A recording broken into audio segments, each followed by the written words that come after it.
말씀 누가복음 16장 1절에서 13절 말씀입니다. 누가복음 16장 1절에서 13절 말씀입니다. 신약성경 122면입니다. 다 찾으신 줄 알고 저와 번갈아 교독한 후에 마지막 절은 함께 읽도록 하겠습니다. 제가 먼저 읽겠습니다. 또한 제자들에게 이르시되 어떤 부자에게 청지기가 있는데 그가 주인의 소유를 낭비한다는 말이 그 주인에게 들린지라. 주인이 그를 불러 이르되 내가 내게 대하여 들은 이 말이 어찌 됨이냐. 내가 보던 일을 세마라. 청지기 직무를 계속하지 못하리라 하니. 청지기가 속으로 이르되 주인이 내 직분을 빼앗으니 내가 무엇을 할까. 땅을 파자니 힘이 없고 빌어먹자니 부끄럽구나. 내가 할 일을 알았도다. 이렇게 하면 직분을 빼앗긴 후에 사람들이 나를 자기 집으로 영접하리라 하고. 주인에게 빚진 자를 일일이 불러다가 먼저 온 자에게 이르되 내가 내 주인에게 얼마를 빚졌느냐. 말하되 기름 100마리니이다. 이르되 여기 내 증서를 가지고 빨리 앉아 50이라 쓰고. 또 다른 이에게 이르되 너는 얼마나 빚졌느냐. 이르되 밀 100석이니이다. 이르되 여기 내 증서를 가지고 80이라 쓰라 하였는지라. 주인이 이 옳지 않은 청지기가 이를 지혜 있게 하였으므로 칭찬하였으니 이 세대의 아들들이 자기 시대에 있어서는 빛의 아들들보다 더 지혜로움이니라. 내가 너에게 말하노니 불의의 재물로 친구를 사기라. 그리하면 그 재물이 없어질 때 그들이 너희를 영주할 처소로 영접하리라. 지극히 작은 것에 충성된 자는 큰 것에도 충성되고 지극히 작은 것에 불의한 자는 큰 것에도 불의하니라. 너희가 만일 불의한 재물에도 충성하지 아니하면 누가 참된 것으로 너희에게 맡기겠느냐. 너희가 만일 남의 것에 충성하지 아니하면 누가 너희의 것을 너희에게 주겠느냐. 함께 읽겠습니다. 집하인이 두 주인을 섬길 수 없나니 혹 이를 미워하고 저를 사랑하거나 혹 이를 중히 여기고 저를 경히 여길 것임이니라. 너희는 하나님과 재물을 겸하여 섬길 수 없느니라. 아멘. 우리 앞뒤 좌우로 인사하도록 하겠습니다. 오늘 설교 주제와 연관하여 하나님의 지혜로운 청지기가 됩시다 라고 인사하도록 하겠습니다. 하나님의 지혜로운 청지기가 됩시다. 하나님의 지혜로운 청지기가 됩시다. 아멘. 지난주 설교를 정리하고 오늘 본문으로 나아가도록 하겠습니다. 잃어버린 것을 다시 찾은 자의 기쁨에 관한 비유를 살펴보았습니다. 모두 잃어버린 것을 되찾았을 때 잔치를 벌이는 것으로 끝났다면 모든 해석이 용이하게 되었을 것입니다. 그런데 마지막 탕자의 비유에서 마다들의 불만이 첨가되었기에 해석에 어려움을 갖는 것입니다. 학자들 가운데는 이 마다들의 불만을 비유 가운데 첨가된 격가지 이야기 정도로 넘기지만 알고 보면 이 마다들의 불만이 이 비유의 핵심이라 할 수 있습니다. 왜냐하면 예수님이 죄인과 교제하며 식사하는 것을 본 바리새인과 서기관의 불만을 듣고 예수님이 그들의 잘못된 생각을 고치기 위해서 이 비유를 하신 것이기 때문입니다. 예수님이 잃어버린 것을 찾았을 때 기쁨을 세 번에 걸쳐 강조한 것은 이 비유를 듣는 바리새인과 서기관들의 시선이 아버지의 시선으로 보게 하려고 그렇게 했던 것입니다. 그들이 아버지의 시선으로 보게 되면 마다들의 불만을 들었을 때 저 불만이 내가 예수님께 했던 불만과 같은 것이었구나 라고 깨닫게 하려는 것입니다. 그래서 예수님은 마다들이 바로 너희 바리새인과 서기관임을 스스로 깨닫게 하려고 열린 결말로 마무리한 것입니다. 마다들이 아버지께 불만을 가진 이유는 자신과 아버지의 관계를 공로의 관계로 이해했기 때문입니다. 그래서 내가 그동안 아버지를 위해 얼마나 섬겼는데 나에게 돌아온 것은 염소 한 마리도 없다고 불만하였던 것입니다. 그러나 마다들과 아버지의 관계는 공로의 관계가 아닌 은혜의 관계였던 것입니다. 아버지가 내 것이 내 것이라고 하셨기에 내가 원한다면 염소뿐만 아니라 소 10마리도 잡아주셨을 것입니다. 그런 은혜를 누리지 못하고 산 마다들은 아버지와 함께 살았지만 아버지 품 밖에서 산 것이며 아버지 집을 떠난 적이 없지만 아버지 안으로 들어온 적도 없었던 것입니다. 이 비유는 또한 교회 안에 있는 수많은 마다들에 관한 이야기입니다. 교회는 다니지만 은혜를 누리지 못하고 공로로 남을 판단하고 정죄하는 안타까운 우리의 자화상인 것입니다. 우리 모두 주의 품으로 돌아갑시다. 판단과 정죄의 잣대를 내려놓고 은혜로 사람과 세상을 바라볼 때 주의 은혜가 여러분을 휘감아 안을 것입니다. 오늘 본문은 성경의 비유 중 해석하기 가장 난해한 성경 본문 중 하나입니다. 그래서 여러분도 이 본문으로 하는 설교를 들으신 분이 많이 없으실 겁니다. 왜냐하면 비유를 설명하는 것도 어렵고 해석을 해도 은혜가 잘 되지 않기 때문입니다. 그래서 설교의 거장들도 이 본문에 대한 설교를 건너가거나 자세히 다루지 않았던 것입니다. 그래서 저는 어떻게 하면 좋을까 고민했습니다. 비록 제가 거장은 아니지만 언제나처럼 뒤로 물러서지 않고 나서야지 마음먹고 이 본문에 뛰어들었는데 하루 만에 정말 많이 후회했습니다. 어제까지 고민하다 겨우 설교를 마무리했는데 아직도 찜찜함이 남아 있습니다. 제 해석이 맞을까 하는 고민 때문에 말입니다. 그래서 제가 해석한 이 본문의 내용과 더불어 많은 학자가 지지하는 의견을 함께 소개하도록 하겠습니다. 물론 두 가지 해석을 전달하는 것이 오히려 여러분을 헷갈리게 만드는 이유가 되지 않을까 걱정도 되지만 저로서는 정확한 해석을 여러분에게 전달해 주고 싶은 마음 때문이 이해해 주시기 바랍니다.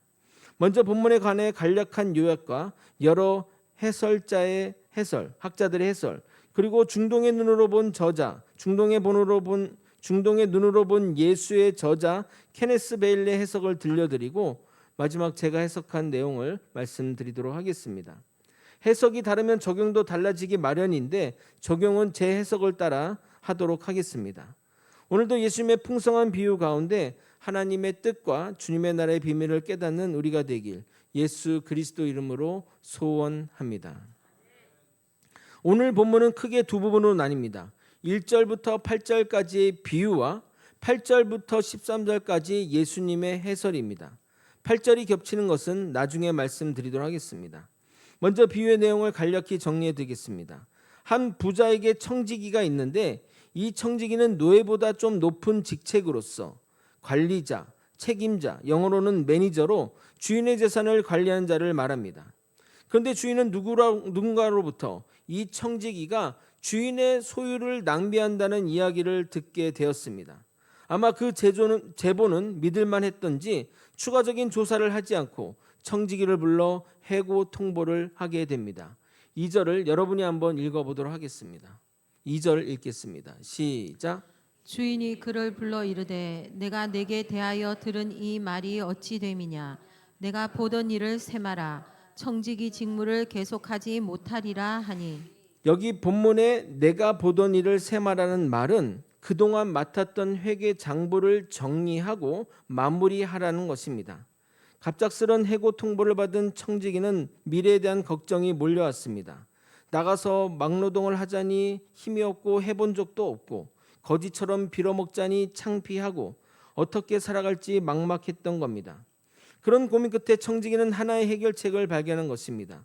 그것은 주인에게 빚진 자들을 불러 그 빚을 줄여주는 것입니다. 그러면 나중에 자신이 그들을 찾아가면 그들이 자신들을 환영할 것을 기대했던 것입니다. 그래서 자신의 주인에게 기름 100마를 빚진 자는 절반을 깎아 50마리라 장부해 줬고 밀 100석을 빚진 자는 80이라 쓰라 하여 깎아주게 됩니다. 아마도 이런 식으로 그는 그 모든 빚을 줄여주었을 것입니다. 그런데 주인이 이 불의한 청지기를 칭찬함으로 비유는 마무리됩니다. 8절을 읽어드리도록 하겠습니다. 주인이 이 옳지 않은 청지기가 이를 지혜 있게 하였으므로 칭찬하였으니 이 세대 아들들이 자기 시대에 있어서는 빛의 아들들보다 더 지혜로움이니라. 그런데 우리는 이 비유가 이해가 안 됩니다. 어떻게 불의한 청지기를, 그것도 주인의 소유에게 엄청난 피해를 끼친 이 불의한 청지기를 주인이 칭찬할 수 있는가 하는 겁니다. 아니 배임죄로 또는 공금 횡령죄로 감옥에 처할 자를 어떻게 칭찬하냐 이 말입니다. 아무리 주인이 막대한 부자라고 할지라도 자신의 재산에 엄청난 피해 준 이자를 칭찬한다는 것이 이해가 안 됩니다. 그런데 더 이해가 안 되는 것은 예수님이 제자들에게 이 청지기가 제자들보다 나으니 그를 본받으라고 말씀하시는 것입니다. 본받을 사람이 없어서 이 불의한 자를 본받습니까? 제자들의 수준을 너무 낮게 보는 것 아닙니까? 아니면 우리도 불의한 청지기처럼 불의하게 살라는 말인가요? 참 혼란이 오는 비유가 아닐 수 없습니다. 그래서 이 비유가 틀렸다고 말하고 싶지만 문제는 이 비유가 예수님이 하신 비유이기에 당혹스러운 것입니다. 누가 예수님이 하신 비유가 틀렸다고 말할 수 있겠습니까? 그래서 몇몇 학자들은 예수님의 말씀이 옳다고 결론을 지은 상태에서 그 비유를 해석하려고 하니 억지 해석도 나오는 겁니다. 그래서 여러분에게 대표적인 학자 또는 설교자의 해석을 소개해 드리도록 하겠습니다. 첫 번째는 요아킴 예레미야스의 해석인데, 청지기가 한 행동은 주인이 받아야 할 돈을 깎아준 것이 아니라 실제 세금 또는 이자에 해당하는 부분을 줄여준 것으로 보는 것입니다. 당시 청지기들은 빈 문서에 자신이 챙기는 부당한 이자를 포함해 작성하였는데, 자신이 그만두면 그것을 받을 수 없기에 자신의 목을 미리 깎은 것으로 보는 겁니다. 그러면 실제 주인은 손해보지 않았고 그렇게 행동한 천지기의 지혜를 칭찬한 것이니 전혀 문제될 것이 없는 것입니다. 예수님의 비유가 틀리지 않았다는 것에는 맞는 말이겠지만 이게 또 맞는 해석일까요? 존 놀랜드 신학자의 해석은 세상으로 더 나아갑니다. 로마 유대 경제 체제 안에서 부채 문제는 착취의 구조를 반영하기에 청지기의 감액은 착취 체제에서 가난한 자의 고통을 덜어주는 사회적 연대 행동이라는 겁니다. 즉 청지기로 있을 때는 주인의 입장을 대변했는데 이제는 내가 여기서 끝나니 내가 속할 집단의 이익을 위해 일한 겁니다. 그래서 그가 부정직한 것이 아니라 착취 구조에 살아서 생긴 일이기에 그가 빚을 덜어준 것은 궁극적으로 주인의 손해를 끼치지 않고 자신의 미래를 확보하며 동시에 채무자의 부담을 줄여준 행동이기에 자기 생존과 타인의 유익을 동시에 추구한 지혜로운 행동이라는 겁니다. 동의되십니까? 마지막으로 가장 균형 잡힌 해석인 팀 켈러 목사님의 해석을 살펴보겠습니다. 이 비유의 핵심은 누가복음 16장 13절이라는 것에서 해석이 시작됩니다. 13절 읽겠습니다. 지파인이 두 주인을 섬길 수 없나니 혹 이를 미워하고 저를 사랑하거나 혹 이를 중히 여기고 저를 경히 여길 것임이니라. 너희는 하나님과 재물을 겸하여 섬길 수 없느니라. 청지기 자신이 해고되고 나서야 자신의 주인이 물질인 것을 깨달았습니다. 그래서 자신이 의지하는 물질을 확보하기 위해 계산하고 그에 맞는 조치를 취한 것입니다. 그것이 바로 그 불의한 재물로 사람을 사귄 것이고 후에 그들이 청지기를 영접한 것입니다. 그 하인은 물질이라는 주인을 섬겼고 그 가운데 지혜를 발휘하여 미래를 대비한 것입니다. 여기서 주인이 칭찬한 것은 그의 도덕성이 아니라 그의 지혜와 결단성이었습니다.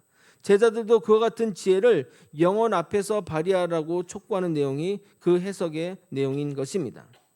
제가 학자들의 해석을 여러 편 소개하니 설교가 아닌 성경 공부 느낌이 날 수 있습니다. 그럼에도 이렇게 다양한 관점의 해석을 소개하는 이유는 이 본문이 이렇게 어렵다는 것을 보여주기 위해서입니다.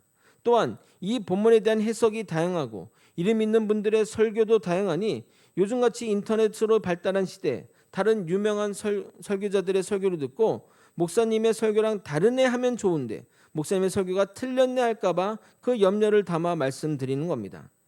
자, 이제 요즘 학자들이 가장 선호하는 해석을 들려드리도록 하겠습니다. 케네스 베일리가 쓴 중동의 눈으로 본 예수란 책에 수록된 본문의 해석인데 사람들은 이 해석을 신뢰합니다. 왜냐하면 그 지역의 문화를 기반하여 해석하기 때문입니다. 우리나라 역사도 다른 나라가 아닌 우리나라 사람이 우리 문화 가운데 해석하면 더 정확하게 보는 것처럼 말입니다. 먼저 저자의 전제는 누가복음 16장의 비유와 누가복음 15장의 탕자의 비유가 같은 흐름에 있다고 봅니다. 원래 이 두 비유가 과거에는 한 장에 포함되어 있었다고 합니다. 그래서 이 두 비유의 비슷한 점을 말하면 아들과 청지기는 놀라운 은혜를 경험합니다. 아들은 아버지에게 쫓겨나지 않고 청지기는 감옥에 갇히지 않습니다. 아들은 아버지로부터 후원 대접을 받고 청지기는 주인으로부터 놀라운 칭찬을 듣습니다. 이 두 이야기 모두 제대로 된 결말이 없습니다. 맏아들이 어떻게 되었는지 청지기가 어떻게 되었는지 알 수 없습니다. 그래서 저자가 전제하는 바는 아들과 아버지의 관계처럼 주인과 청지기의 관계가 같은 선상에 두고 보라는 말입니다. 이제 본격적으로 해석을 해보도록 하겠습니다. 이 청지기는 토지 임대 관리인이고 채무자들은 땅의 임대료를 추수한 작물로 지급하는 소장농이었습니다. 청지기는 자신의 횡령이 주인에게 들통나자 그 자리에서 해고를 당했습니다. 보통 그런 경우에는 무죄를 주장하거나 고발한 사람을 같이 불러 대질심을 하자라고 해야 했는데 그는 아무 말도 하지 않고 어떤 변명도 하지 않았습니다. 그런데 그것이 그가 감옥에 가지 않은 이유라고 베일리는 해석합니다. 청지기는 주인이 순종하는 종을 용서하고 순종하지 않는 종을 심판했던 것을 보아왔었기에 가만히 있었던 것이고 그로 인해 해고는 당했지만 벌을 받지 않은 것입니다. 그는 부정직한 청지기일지라도 주인이 특별한 자비와 긍휼을 베푸는 분임을 알았던 것입니다. 청지기가 생각하기를 앞으로 막노동하며 사는 것도 쉽지 않고 창피해서 구걸도 못하겠고 해고당한 소문이 퍼질 것이기에 같은 일도 못할 것이라 생각한 가운데 하나의 계획이 떠올랐습니다. 여기서부터 저는 쉽게 동의되지 않는데 이것이 중동 농부들의 문화와 예수님의 말씀에 가장 부합한 해석이라고 말합니다. 청지기는 자신이 경험한 주인의 자비를 기대하며 엄청난 일을 계획하게 됩니다. 만약 실패하면 감옥 가게 될 것이고 성공하면 그는 공동체의 영웅이 될 뿐만 아니라 자신의 미래를 완벽하게 준비하게 될 것입니다. 그는 자신이 해고당했다는 것을 사람들이 모른다는 사실을 알고 채무자들을 한 명씩 불렀습니다. 아마도 채무자들은 주인이 부르는 것으로 생각해서 만사 제쳐두고 달려갔을 것입니다. 청지기는 주인의 뜻이라고 말하며 채무자의 빚을 성경의 기록대로 경감해 줍니다. 당연히 채무자는 청지기의 술책을 모르고 청지기가 하라는 대로 행합니다. 만약 이것이 청지기의 술책이라는 것을 알았다면 절대 부른 대로 쓰지 않았을 것입니다. 왜냐하면 청지기와 짠 것이 드러나면 그 채권도 채무도 줄어들지 않을 뿐더러 땅도 앞으로 임대받지 못할 것이기 때문입니다. 이렇게 청지기는 자신이 해고당한 사실이 모든 사람에게 알려지기 전에 서둘러 이 일들을 채무자들과 행했던 것입니다. 그래서 채무자들은 진짜 주인이 자신의 채무를 줄여준 줄을 알고 그 주인을 칭송하기 시작합니다. 그리고 드디어 주인이 이 사실을 알게 됩니다. 주인은 두 가지 선택권이 있습니다.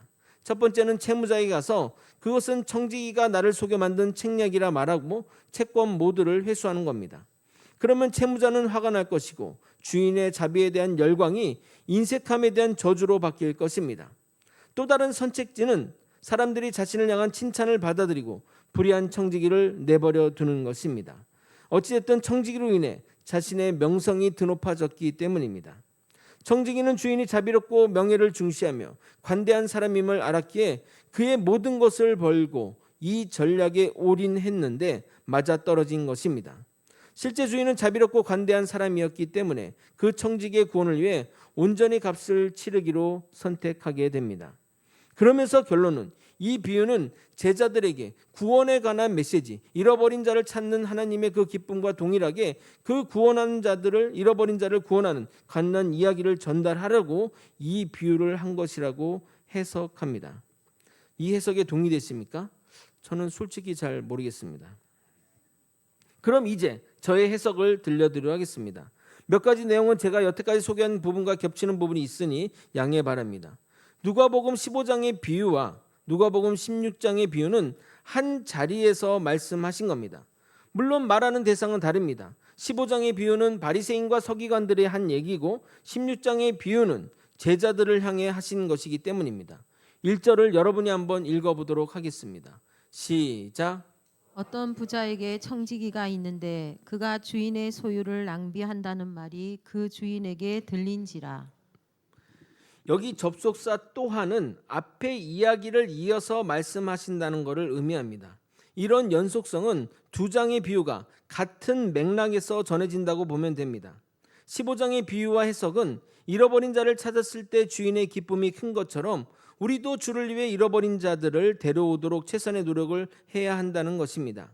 마찬가지로 이 16장도 이 불의한 세상을 살아가는 빛의 자녀들에게 잃어버린 자들의 구원에 최선의 노력을 하라는 메시지를 담고 있습니다. 이제 본격적으로 본문 해석을 하도록 하겠습니다. 우리가 비유의 줄거리는 잘 아니 넘어가고 앞에서 거론한 이해 안 되는 부분에 대해서 답변하면서 이 본문을 해석해 보겠습니다. 이 비유 가운데 가장 이해가 안 되는 부분은 주인이 이 불의한 청지기를 칭찬하는 겁니다. 말이 됩니까? 어떻게 이 불의한 자를 칭찬할 수 있습니까? 그런데 더 이해가 안 되는 것은 예수님이 이 비유를 제자들에게 적용하며 이 불의한 청지기를 배우라고 하시니 더 심각해지는 것입니다.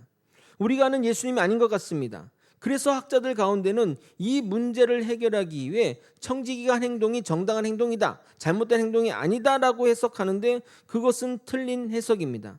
왜냐하면 주인의 입에서 이 청지기가 옳지 않다고 말하고 있기 때문입니다. 8절 전반절만 다시 한번 읽겠습니다. 주인이 이 옳지 않은 청지기가 이를 지혜 있게 하였으므로 칭찬하였으니, 그러므로 이 청지기가 한 일은 명백백백하게 불의한 일입니다. 그런데 사람들은 이 비유를 왜 어려워할까요? 그리고 해석자마다 왜 다른 해석을 내놓을까요? 이제부터 정말 어려우면서 중요한 내용을 말씀드릴 테니 잘 들으시기 바랍니다. 우리에게 이 비유가 어려운 이유는 비유와 현실이 중복되어 제시되고 있기 때문입니다. 1절부터 7절까지의 주인은 비유 속 청지기의 주인입니다.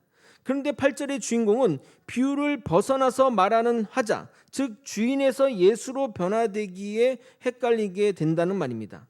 즉 8절의 주인은 비유 속 주인이자 말하는 화자인 예수라는 겁니다. 예를 들어 영화나 이런 것들을 보게 되면 드라마를 찍을 때 뭐 이병헌이라는 영화배우가 그 역을 하면서 하지 않습니까? 컷 하면 끝나잖아요. 아, 수고했습니다. 요 변하는 과정, 요 변하는 과정을 지금 8절이 기록하고 있다는 겁니다. 8절을 아마 예수가 이 옳지 않은 청지기가 이를 지혜 있게 하였으므로 라고 시작한다면 해석은 어렵지 않게 접근될 수 있습니다. 실제 주인이 어찌 그 청지기를 칭찬할 수 있겠습니까? 제정신이라면 칭찬할 수 없습니다. 주인은 잘 정리할 기회를 청지기에게 주었는데 그걸로 뒤통수를 친 것이니 말입니다. 그러나 그 청지기를 바라보는 삼자의 입장이라면 달라집니다. 삼자는 칭찬할 수 있습니다. 뭐 내 재산이 아니니까. 우리도 누군가 그런 일들을 한다면 아는 사람이면 그래 그 사람 참 잘했네, 또는 약삭 빠르게 했네 라고 말할 것입니다. 청지기는 앞으로 자기가 먹고 살 일을 불의한 재물로 준비했으니 그렇게 이야기할 수 있다는 겁니다. 그리고 가장 혼란을 주는 것은 예수님의 칭찬입니다. 인간이라면 그런 칭찬을 할 수 있죠. 우리는 그렇게 얘기할 수 있죠. 뭐 삼자 입장에서 잘했다, 참 정당한 방법은 아닌데 제 먹고 살 일 했네라고 이렇게 칭찬할 수 있지만 예수님이 어떻게 그런 자를 칭찬할 수 있느냐 이 말입니다. 그러나 예수님이 청지기의 불의한 방법을 칭찬한 것이 아니라 그의 지혜, 뱀 같은 지혜를 칭찬했습니다. 사랑하는 성도 여러분, 지혜에는 도덕적 가치가 포함되어 있지 않습니다. 청지기는 비둘기 같은 순결함은 없었지만 그의 지혜는 자신의 문제를 해결하는 가장 최선의 방법을 강구해낸 것입니다. 불의한 청지기의 지혜로운 모습은 그가 위기 가운데 미래를 준비했던 것에서 확인할 수 있습니다. 위기를 모면하기에 변명하거나 다른 술수를 부려 예를 들어 고발자와 저를 대질신문하자 또는 부정의 증거를 보여달라 하지 않고 즉각적으로 그는 순응하고 자신의 미래를 집중하였던 겁니다. 만약 그가 변명하거나 또는 다른 술수를 부렸다면 미래를 준비할 시간도 받지 못하고 당장 장부를 빼앗겨 쫓겨나 감옥에 갇혔을 것입니다. 그러나 그가 순순히 인정했기에 주인은 스스로 장부를 정리하고 떠날 기회를 주었던 겁니다. 그런데 그 불의한 청지기는 주인이 정리하라고 주신 그 짧은 시간에 주인의 재물을 가지고 친구를 사귄 것입니다. 그동안 청지기는 주인의 재물을 자신의 것으로 관리했습니다. 그러나 이 재물이 자신을 떠나 주인의 것으로 갈 것을 알았기에 자신에게 주어진 그 시간에 그 재물을 최대한 활용한 것입니다. 즉 주인의 재물을 불이하게 사용하여 친구를 사귀었고 이제 그 재물이 자신의 손을 떠나면 친구들이 자신을 영접하도록 한 것입니다. 그럼 예수님이 이 비유로 제자들을 포함한 우리에게 무슨 말씀을 하려고 하시는 것일까요? 예수님이 말씀하고자 하는 바는 이 세상의 아들들은 이런 위기 앞에서 자신의 앞날을 위해 지혜롭게 또는 약삭빠르게 행동하는데 너희 빛의 자녀들은 이런 지혜를 발휘하지 않는다고 지적하는 겁니다. 누가복음 16장 8절 후반절입니다. 이 세대 아들들이 자기 시대에 있어서는 빛의 아들들보다 더 지혜로움이로다. 그럼 우리는 이 세상에서 그와 같은 지혜를 어떻게 발휘할 수 있을까요? 예수님의 말씀을 계속 살펴보도록 하겠습니다. 9절을 여러분이 한번 읽어보도록 하겠습니다. 시작. 너에게 말하노니 불의의 제물로 친구를 사귀라. 그리하면 그 제물이 없어질 때에 그들이 너희를 영주할 처소로 영접하리라. 이 9절도 조금 이해하기가 어려운 부분이 있는데 지금 예수님은 불의한 청지기의 행동을 밑에 깔고 우리가 해야 할 행동을 오버랩하면서 설명하고 있습니다. 그러므로 여러분이 이 이야기를 읽을 때는 그 불의한 청지기의 이야기를 밑으로 깔고 가야 합니다. 먼저 살펴볼 단어는 불의의 제물입니다. 제물은 가치 중립적인 도구이지만 죄가 지배하는 세상에서 제물은 타락한 목적으로 쓰이기 쉽기에 불의한 제물이라고 표현한 것입니다. 그런데 여러분, 이 불의한 제물에 매몰될 필요는 없습니다. 그냥 제물을 수식하는 단어일 뿐입니다. 약삭 빠른 제물, 내지는 힘들게 하는 제물, 이런 것처럼 그냥 수식어의 하나일 뿐입니다. 그런데 여기서 이 표현을 불의하게 제물을 사용하라라고 해석하면 안 되는 겁니다. 선한 목적을 위해 수단과 도구가 불의해도 되는 것은 결코 하나님의 뜻이 아닙니다. 불의하게 제물을 사용하라고 예수님이 말씀하신 것이 아니라는 겁니다. 물론 밑에 깐다는 얘기가 무엇이냐면 그 사람은 불의하게 사용했지만 우리는 그 불의한 제물을 사용하라는 겁니다. 무슨 말인지 아시겠습니까? 자, 왜냐하면 하나님은 우리에게 절대 불의하게 제물을 사용하라고 하실 분이 아니시기 때문입니다. 선한 목적을 위해 수단과 도구가 불의해도 되는 것은 하나님의 뜻이 아닙니다. 새벽 시간에 로마서 강의할 때도 이 부분을 설명했는데 좋은 결과를 내기 위해 가정을 불의해도 괜찮다면 우리가 돈을 훔쳐서 헌금을 해도 칭찬받을 것이고 부자의 돈을 강탈해서 가난한 자들에게 주어도 칭찬받을 것입니다. 그러나 절대 그렇지 않습니다. 하나님은 결과보다 동기를 중시하고 마음의 선한 의도를 중시하기에 있을 수 없는 일입니다. 로마서 3장 8절은 이렇게 말합니다. 또는 그러면 선을 이루기에 악을 행하자 하지 않겠느냐. 어떤 이들이 이렇게 비방하며 우리가 이런 말을 한다고 하니 그들은 정죄받는 것이 마땅하니라. 그러니까 선을 이루기 위해 악한 방법을 사용해서는 안 된다는 겁니다. 그러니까 불의하게 재물을 사용하는 것이 아니라 아까도 얘기했지만 수식하는 거, 그냥 불의한 재물을 잘 사용해서 세상에 말하는 이 불의한 재물을 사용해서 네가 일들을 하라는 겁니다. 그러므로 불의한 재물로 친구를 사귀라는 말은 영원한 하나님의 나라를 위해 너에게 있는 그 재물을 사용하라는 말입니다. 예를 들어 주변 이웃, 가난한 자들, 도움이 필요한 자들을 위해 나의 물질을 사용하면 내가 죽어 천국에 갔을 때 그들이 나를 영접한다는 말입니다. 그냥 현상적인 말이고 다른 의미가 없습니다. 그냥 그렇게 받아들이면 됩니다. 그런데 만일 이 구절을 물질을 부재와 같은 일에 사용하면 천국에 나아간다는 행위구원적 말로 이해해서는 안 됩니다. 우리가 세상에 살면서 주어지는 물질은 영원한 나라 하나님의 나라를 위해 사용하면 우리가 죽어 천국에 갈 때 나의 구제나 선행에 도움받는 자들이 나를 영접하러 온다는 말을 하는 것입니다. 여러분, 만약 그렇다면 생각만 해도 감격스러운 일이 아닙니까? 여러분이 천국에 간데 평소 여러분에게 도움받던 자들이 우르르 몰려와 환영한다면 말입니다. 홍마신 목사님 안녕하세요. 제가 정말 그때 힘들었는데 목사님이 도움 주셔서 정말 큰 힘이 되었어요. 내가 어려운 시기가 있었는데 정말 목사님 덕분에 내가 힘을 얻었어요. 막 사람들이 몰려와서 환영한다면 그 자체가 얼마나 감격적인 일이 되지 않겠냐 이 말입니다. 여러분은 그런 분들이 있으십니까? 여러분이 그렇게 되시고 또 여러분도 그런 자들이 되길 소망합니다. 이제 결론으로 나아갑니다. 예수님은 우리에게 작은 것에 충성하라고 말씀합니다. 10절을 여러분 읽겠습니다. 시작. 것에 충성된 자는 큰 것에도 충성되고 지극히 작은 것에 불의한 자는 큰 것에도 불의하니라. 여기서 작은 것은 무엇을 말하는 것일까요? 바로 세상에서 물질을 사용하는 것을 말합니다. 그런데 여기서 우리를 또 혼동시키게 하는 단어가 있습니다. 바로 충성입니다. 충성이 주는 이미지는 군인이나 상관이나 군에 복종하는 이미지가 있습니다. 그래서 마치 물질에 충성하라는 의미로 여겨지는데 그런 의미가 아니라 세상 물질을 사용하는 일에 열심을 내라, 세상 물질을 사용함에 있어 충실하게 사용해라 라는 의미인 것입니다. 그러면 주님이 큰 일도 맡기시겠다는 겁니다. 예수님은 달란트의 비유에서도 동일한 의미를 담아 이렇게 말씀하셨습니다. 마태복음 25장 21절 그 주인이 이르되 잘하였도다 착하고 충성된 종아 내가 적은 일에 충성하였음에 내가 많은 것을 내게 맡기리니 내 주인의 즐거움에 참여할지어라. 그러니까 우리에게 주어진 달란트, 은사, 모든 재물, 모든 재능, 모든 능력들이 하나님이 주신 거니까 그 재물을 잘 활용하여 하나님의 나라와 영광을 위해 사용하라는 겁니다. 그러므로 예수님이 우리에게 말씀하신 것은 재물을 사용하는 데 충실히 하라는 것이고 그 궁극적인 목적은 하나님의 일을 하기 위해서입니다.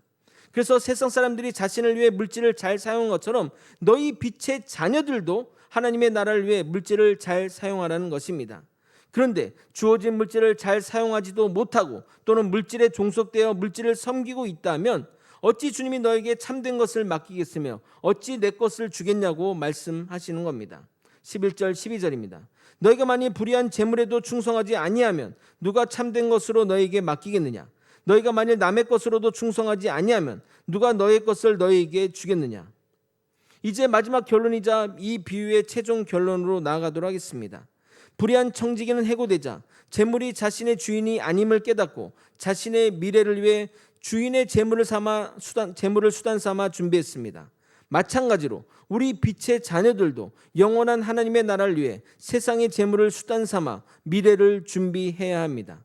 왜냐하면 빛의 자녀들에게 재물은 주인이 될 수 없고 하나님만이 주인이시기 때문입니다. 13절을 다 같이 한번 읽어보도록 하겠습니다. 시작. 지파인이 두 주인을 섬길 수 없나니 혹 이를 미워하고 저를 사랑하거나 혹 이를 중히 여기고 저를 경히 여길 것임이니라. 아멘. 너희는 하나님과 재물을 겸하여 섬길 수 없느니라. 아멘. 예수님은 이 13절을 이 비유의 결론이자 또 주의사항으로 우리에게 주신 이유는 물질로 충실히 사용하다가 혹여나 하나님이 아닌 물질로 넘어갈까 염려되어 두 주인을 섬기지 말라고 말씀하시는 겁니다. 물질을 잘 사용하되 물질에 종속되지 말라고 말씀하시는 겁니다. 하나님과 재물 사이에서는 양다리가 존재할 수 없으며 재물을 어떻게 사용하는지가 우리가 누구를 주인으로 섬기는지 드러내는 결정적 신앙 고백인 겁니다.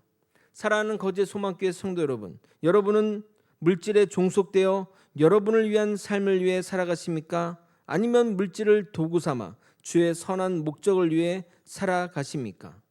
여러분의 답이 여러분의 주인이 누구인지를 말해줄 것입니다. 말씀을 정리하겠습니다.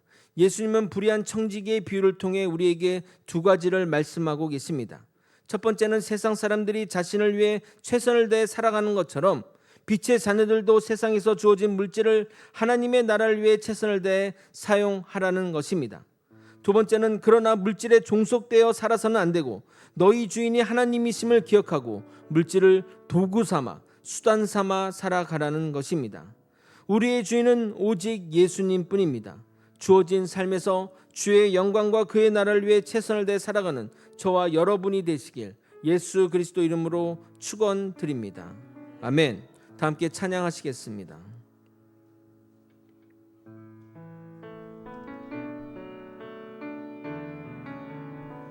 주가 보이신 생명의 길, 주가 보이신 생명의 길, 나 주님과 함께 상한 마음을 들이며 주님 앞에 나가리. 나의 의로움이 되신 주, 그 이름 예수. 나의 길이 되신 이름 예수.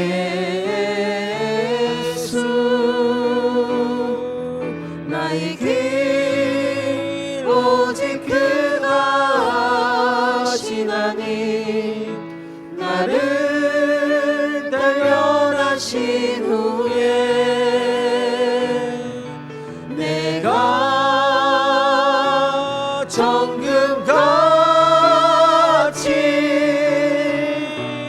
나오. 다시 한번 처음부터 찬양하도록 하겠습니다. 주가 보이신 생명의 길, 주가 보이신 생명의 길, 나 주님과 함께 상한 마음을 들이며 주님 앞에 나가리. 나의 의로움이 되신 주 그 이름 예수 나의 길이 되신 이름 예수 나의 길 오직 그가 하시나니 나를 단련하신 후에 내가 정금같이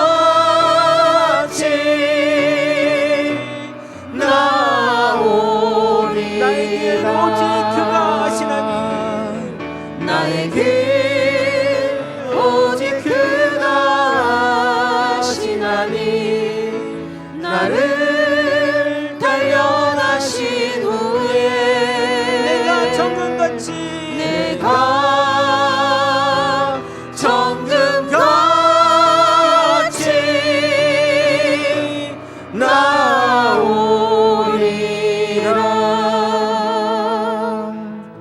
여러분, 교회를 세상의 회사로 비우면 어떻게 될까요?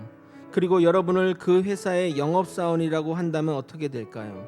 아마 여러분이나 저나 대번 회사에서 잘릴 것이고 회사는 망하고 또 망했을 것입니다. 1년 동안 한 명의 태신자도 낳지 못하는 최악의 영업사원이 우리이며 그런 무능력한 직원을 100명이나 둔 회사이기 때문입니다. 물론 교회는 회사가 아니며 우리도 영업사원은 아닙니다. 그러나 예수님은 우리에게 이렇게 말씀합니다. 세상의 아들은 저리 열심히 사는데 너희 빛의 자녀는 열심히 사는 것 같지 않구나. 사랑하는 거제 소망교회 성도 여러분, 잃어버렸던 우리를 찾으신 주님께 감사하며 잃어버린 자를 찾으시는 주님의 기쁨을 위해 우리 또한 최선의 노력을 해야 하지 않겠습니까? 우리 함께 이런 제목으로 기도하도록 하겠습니다. 첫 번째, 나에게 맡겨진 사명, 주님 앞에 부끄럽지 않도록 최선을 다해 목숨 바쳐 감당하는 사명자 되게 하여 주시옵소서. 두 번째, 주께서 맡기신 시간과 재능과 물질과 직분을 내 소유로 착각하지 않게 하시고 언제나 주님의 뜻을 헤아리는 신실한 청지기로 살아가게 하여 주시옵소서. 세 번째, 주님이 부르시는데 나는 변명이 많습니다. 이런저런 못하는 이유들이 너무나 많습니다. 오직 주만 바라보며 나아가는 믿음의 성도 되게 하여 주시옵소서. 다 함께 이런 기도 제목으로 주님의 이름 부르짖고 통성으로 기도하시겠습니다. 주여, 하나님 아버지, 우리의 지난 날들을 또 1년을 한번 돌이켜봅니다. 아버지, 나는 하나님의 일에 최선을 다해 나의 모든 것을 활용하여 열심히 했는지 다시 한번 돌이켜볼 수 있도록 도와주시옵소서. 아버지, 정말 생각해보니 최선의 노력을 하지 않았던 것이 너무나 하나님께 죄송스럽고 하나님께 정말 죄스러울 뿐입니다. 아버지여, 하나님 나라 영광을 살라고 우리를 부르셨는데 나는 내 목적과 내 이익을 위해 내 삶을 위해만 살아왔던 지난 날들을 용서해 주옵소서. 아버지여, 아버지, 세상 사람들은 그렇게 열심히 살아가는데 아버지, 우리는 왜 이렇게 아버지 빛의 자녀로서의 빛된 삶을 살아가지 못하는 것일까요? 아버지여, 정말 주님의 뜻 가운데 살아가게 하시고 하나님 뜻 가운데 살아가게 도와주옵소서. 그리고 주님이 주시는 모든 것들을 주님의 것으로 인식하며 주의 나라와 영광을 위해 살아가는 우리가 될 수 있게 도와주시옵소서. 아버지, 나의 주님이 맡기신 그 사명, 하나님 앞에 부끄럽지 않는 인생을 살아가게 도와주옵소서. 하나님 앞에 정말 부끄럽지 않은 인생 살아가게 도와주옵소서. 하나님 앞에서 제발 한마디라도 안 말 수 있는 아버지 그런 자가 되게 도와주옵소서. 아버지, 그래서 정말 하나님 나라 갔을 때 나를 통해 구원받은 모든 자들이 나와 덕분에 예수님 믿게 되었다고, 하나님 믿게 되었다고 고백할 수 있는 아버지 그런 정말 자랑스러운 믿음의 백성이 되기 원합니다. 하나님께 칭찬받는 백성이 되기 원합니다. 주님 붙들어 주시옵소서. 하나님의 나라와 영광을 위해 살아가고 하나님의 나라와 영광을 위해 살아간다고 입술로는 그렇게 고백하지만 아버지 행동으로 그렇게 살아왔던 지난 날들을 용서해 주옵시고 우리의 과오들을 용서하시고 오직 주의 나라와 영광을 위해 진심으로 행하는 우리 모두가 될 수 있도록 이끌어 주시고 인도하여 주시옵소서. 사랑이 많으신 하나님 아버지, 지난 날을 돌이켜보니 정말 주님 앞에 열심히 살지 못했던 것 같습니다. 하나님, 우리에게 주신 것은 하나님 나라와 영광을 위해 주신 것인데 내 목적과 내 것을 위해서만 살아왔던 지난 날들을 용서하여 주시옵소서. 아버지, 이제는 정말 말로만 하나님 나라와 영광을 위해 살겠다고 고백하지 않고 정말 행동으로 진심으로 하나님의 나라와 영광을 위해 살아가도록 이끌어 주시옵소서. 우리의 모든 삶이 주님께 놓여 있습니다. 오직 주님만 바라보며 살아가겠습니다. 주님 함께하여 주시옵소서. 감사드리며 이제는 우리 구주 예수 그리스도의 은혜와 하나님 아버지의 크신 사랑과 성령 하나님의 감동감화 교통 역사하시는 귀한 은총이 주님이 주신 것을 최대한 활용하여 주의 나라의 확장과 영광을 위해 최선의 노력을 다하는 믿음의 성도님 머리 위에, 그 가정 위에, 그리고 거제 소망교회 위에 이제로부터 영원히 함께 있을지어다. 아멘.